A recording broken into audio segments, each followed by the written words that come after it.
Біздің бабаларымыз ғасырлай бойы ұшқан құстың қанаты талып, жүгірген аңның тұяғы тозатын ұлан ғайыр аумақты ғана қорғаған жоқ. Олар ұяттың болашағын, келер ұрпағын бізді қорғаған. Сан тараптан сұқтанған жат жұраққа атамекеннің қарыс қадамын да бермей ұрпағына мирас етті. Ұлытау ұлттың ұясы. Ұлтымды айтсам үн шығар тұраным деп, салтымды айтсаң сан сауал сұрарың көп. Аталаштың баласы басын қосқан, Ұлытаудың мақтанам тұрағым деп.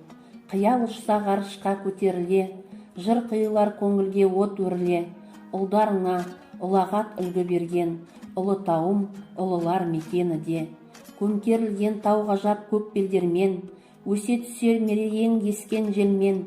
Ұлы болған ұлтына Ұлықтаудан, қыран ұшқан шарықтап көк көрлеген.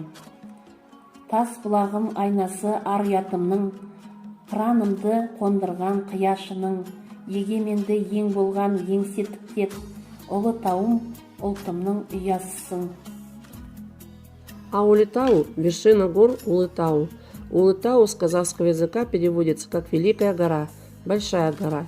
Но поскольку сами эти горы фактически не очень высокие, это название скорее таит в себе именно сакральный смысл, поскольку эти горы – главные почитаемые горы, в которых с древнейших времен были сокрыты святыни кочевников.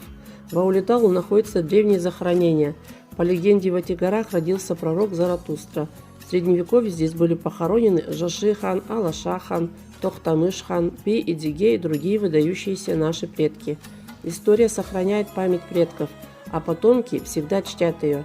Эти священные горы – носители этнической памяти и величия. Народ, как и земля, старости не знает. В истории казахского народа, ранее древних тюрков, эти горы сыграли немаловажную роль. С ними связана и древняя легенда о 6 алашских племенах, предполагаемых предках казахов.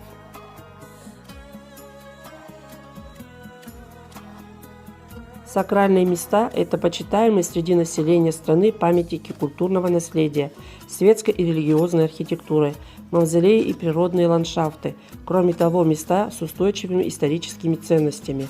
Объекты, занимающие важное место в общественно-политической жизни Казахстана, как символы историко-культурного наследия и национального единства.